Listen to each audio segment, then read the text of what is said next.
I embarked on my quest for freedom, truth, and enlightenment when I was 15 years old. Except back then I called it running away from home.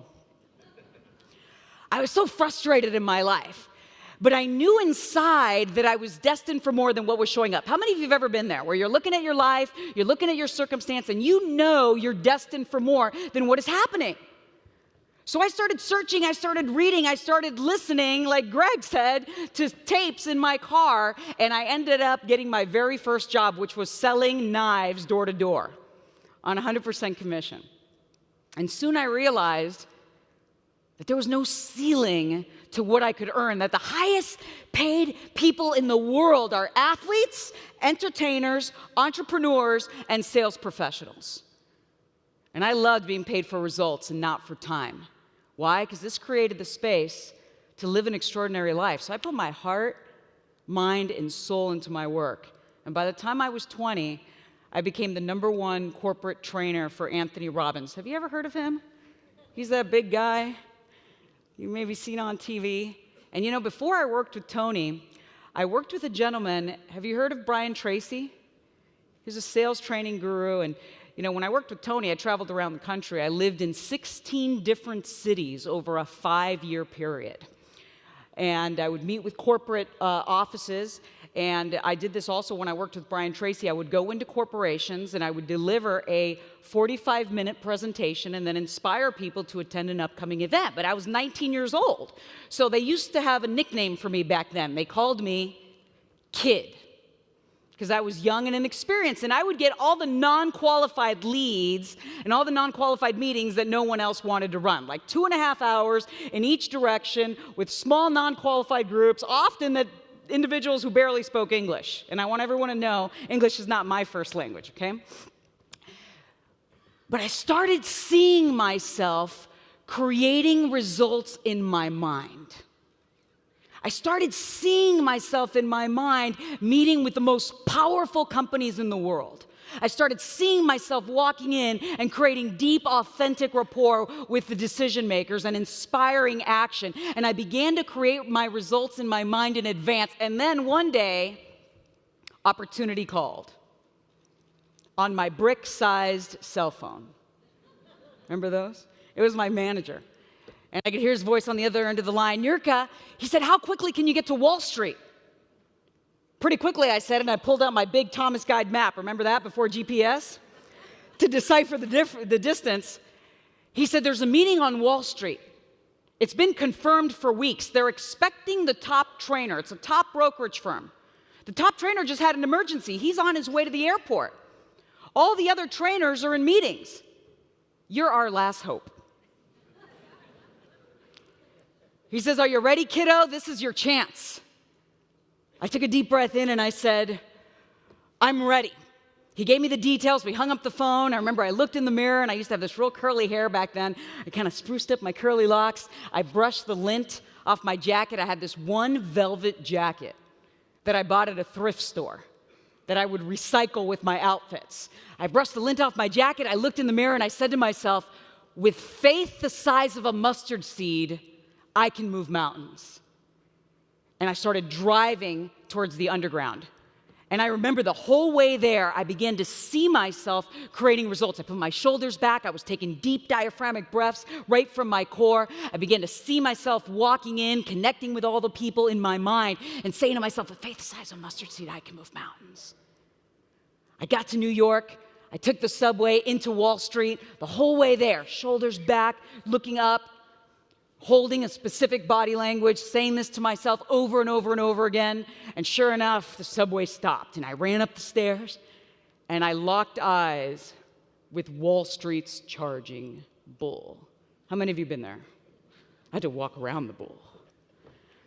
Ran over to the building, and I got there a little bit sweaty, and went into the elevator. Elevator man took me up to the penthouse floor, and when I got there, the doors opened, revealing this huge mahogany desk. So I walked up to the mahogany desk, and there was a woman behind the desk. I said, hi, I'm Niurka, and I'm here to see Fred Warren.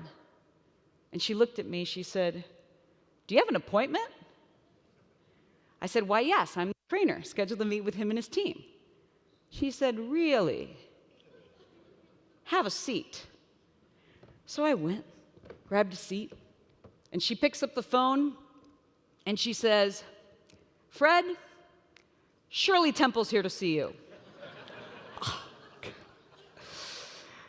So I'm sitting there, and I'm watching people trickling into the training room. There's this big poster up there that's talking about the top trainer that's going to deliver a sales mastery presentation. And then soon enough, out walks this silver-haired, distinguished man in a dark pinstripe suit, and he's looking over my shoulder for the trainer. So I walk right up to him, and I said, hi, Fred, I'm Niurka, your trainer. And he looks at me, and he says, are you going to do this by yourself? So I thought I'd create a little bit of humor because I know humor creates rapport. And when somebody can laugh, that's approval. So I picked up my briefcase, I pointed at it, and I said, well, I got a little green man in here who helps me out in case I get in trouble. He was not amused. He looked at me and he said, listen, kid, 20 minutes max. And he turned around and he started walking towards the training room, and I was walking behind him, and I assured him that everything happens for a reason, and that I was going to deliver my absolute best presentation, and he turned around and he said, 20 minutes max. And I walked in, and I put my heart, mind, and soul into a presentation that I had crafted and created all by myself. And at the end of those 20 minutes, I asked the closing, or better said, the opening question. I said, okay, who wants to go to the seminar by show of hands? And there was only one hand that went up. Guess which one? Mine. So I asked again. I said, I'm curious. I'm sure someone wants to go sharpen their skills at the seminar. No hands. Now the tension was rising. You know that feeling? So in that moment, I just paused. I took a step back and I put my hands on my heart and I said, let me share a story. And I shared a story about a lumberjack who won a contest because he sharpened his axe. And I said, I'm sure someone wants to sharpen their skills. No hands. Finally, I just put my hands on my heart and I said, please allow me, I honor your time, I respect you, allow me to share one last story. And in that moment, a miracle happened. Fred looked at me. And he looked at his team, and he looked at me, and he looked at them, and he pointed at me. And he looked at them, and he said, do you all see this kid? He said, this kid's got balls to come in here and talk to you like this. He said, and if this seminar can get this kid to do this, I'm going. I'm going.